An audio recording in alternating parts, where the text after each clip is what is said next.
Hello বন্ধুরা, মঞ্চলিতে তোমাদের স্বাগত জানাচ্ছি। আজ বারুণী স্নানের উপর একটা প্রতিবেদন তুলে ধরার চেষ্টা করছি। আজ বরাক উপত্যকার ঐতিহ্যবাহী সিদ্ধেশ্বর শিব মন্দিরের কাছে নদীতে বারুণী স্নান করলেন পুণ্যার্থীরা। ভোর থেকেই হাজার হাজার ভক্ত বরাক নদীর ঘাটে স্নানের জন্য জড়ো হতে শুরু করেন। সময় বাড়ার সঙ্গে সঙ্গে মানুষের সংখ্যা ক্রমশ বাড়তে থাকে। ধর্মীয় বিশ্বাস অনুসারে এই দিনে নদীতে স্নান করলে পাপ মোচন হয় এবং মা গঙ্গার আশীর্বাদ লাভ করা যায়। এই শুভ দিনে বরাক নদীতে স্নান করলে তা গঙ্গা স্নানের সমতুল্য, তাই বারুণী স্নানের বিশেষ মাহাত্ম্য রয়েছে। এদিন ভক্তরা ভগবান শিব ও মা গঙ্গার নাম জপ করতে করতে পবিত্র স্নান সম্পন্ন করেন এবং আশীর্বাদ প্রার্থনা করেন। আজ সিদ্ধেশ্বর শিব মন্দির ও নদীর তীর জুড়ে ছিল ভক্তদের ভিড় এবং এক ধর্মীয় আবহ। পুরোহিতরা বিভিন্ন ধর্মীয় আচার অনুষ্ঠান সম্পন্ন করেন এবং স্নান শেষে ভক্তরা ফুল ও প্রদীপ নিবেদন করে পরিবারের সুখ শান্তি ও মঙ্গল কামনা করেন। বারুণী স্নান উপলক্ষে সিদ্ধেশ্বর শিববাড়িতে প্রতি বছর অগুন্তি মানুষ জড়ো হন। এবারও এর ব্যতিক্রম হয়নি। ভিড়ের কথা মাথায় রেখে জেলা প্রশাসনের পক্ষ থেকে বিশেষ ব্যবস্থা করা হয়।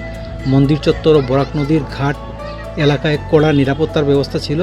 শান্তিপূর্ণ এবং সুশৃঙ্খলভাবে বারুণী স্নান সম্পন্ন হয়েছে।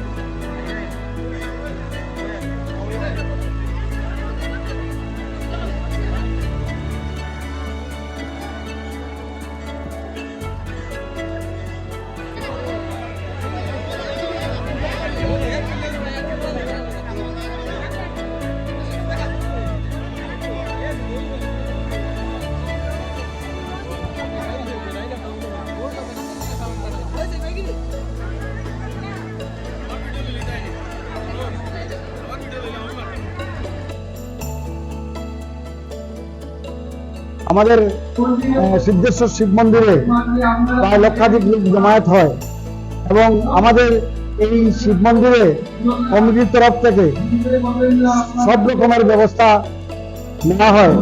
এসডিআর এর তরফ থেকে এবং প্রশাসনের তরফ থেকে এবং ভলান্টিয়ার তরফ থেকে আমরা ব্যবস্থা নিয়ে রাখি, যাতে এখানে পুণ্যার্থীরা আসেন এবং তাদের বিভিন্ন আশা নিয়ে এই মন্দিরে আসেন এবং সবাই আস্থা থাকে এই মন্দিরে আসলে পরে ওনারা যে কামনা করেন সেই কামনা ফলপ্রসূ হয়।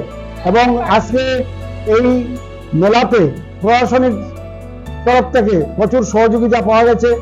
আমাদের এখানে প্রশাসনের যারা পুলিশ কর্মীরা আছেন এবং ব্যাটালিয়নরা আছেন সবাই সুন্দরভাবে পরিচালনা করছেন এবং সুন্দরভাবে কোনো অসুবিধা হয় নাই এখনো পর্যন্ত। জল নদীতে অনেক বেড়ে গেছে, তবুও প্রশাসনের সহযোগিতায় এবং ভলান্টিয়ারদের সহযোগিতা, কমিটির সহযোগিতায় সুন্দরভাবে পরিচালিত হয়েছে। কার্যক্রম আমাদের পুরোদিনই চলবে।